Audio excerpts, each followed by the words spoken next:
What's better than one graphics card? Two graphics cards.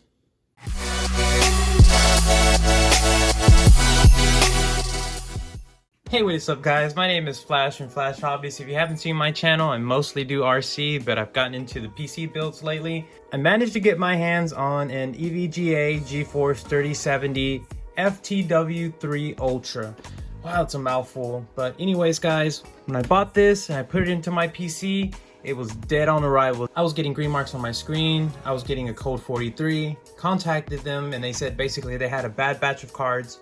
Although this is a brand new card, I didn't buy it secondhand. This was brand new and it was basically dead since the first day. If you want to check out my previous video, I did a video with my graphics card from 8 years ago in my new system, and it was still able to push Flight Simulator pretty well. So I'm pretty surprised on how it did, to be honest, but it was running a little warm. But anyways guys, yeah, that's the deal with this card. So we're gonna go ahead and do an unboxing of the new one. I'm gonna go ahead and break the seal on this bad boy.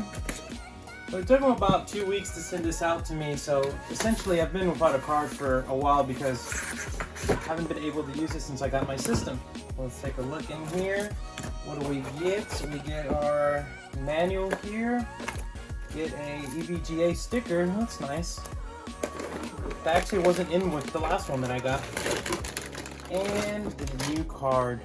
Very, very nice. Anti-static bag here. There's our brand new card.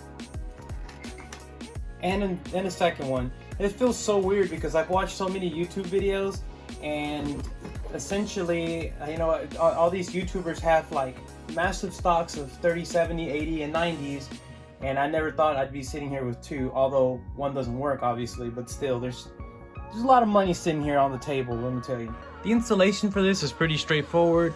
We'll power off the PC, unplug it, we'll take off our HDMI cable. Go ahead and get this tempered glass side open, which this one's really easy. Two little screws that are on here. Slides right off.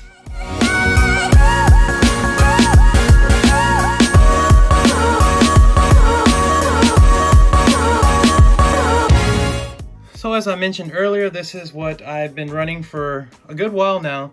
It was supposed to be just a display card for the background, and actually I had to use it because the 3070 came with those errors. So interesting, but at least they rectified the problem. They actually sent me the card, and then I have to send them the old one back.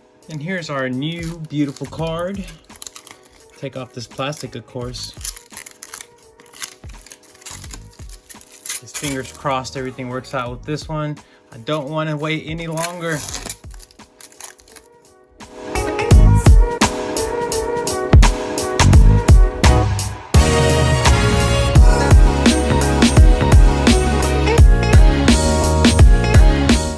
Everything looks good with the installation so far. We have our screws, it's clipped in, it's seated nicely.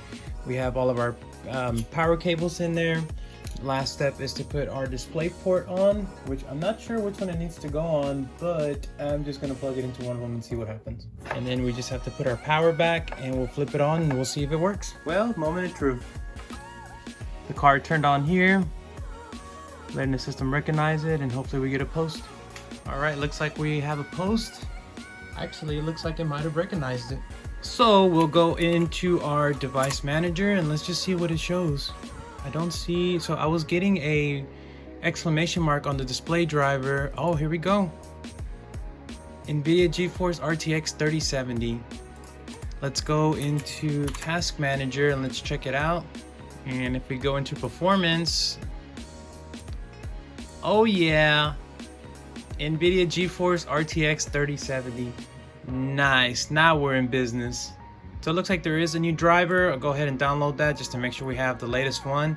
And then we'll jump into Flight Simulator and check it out.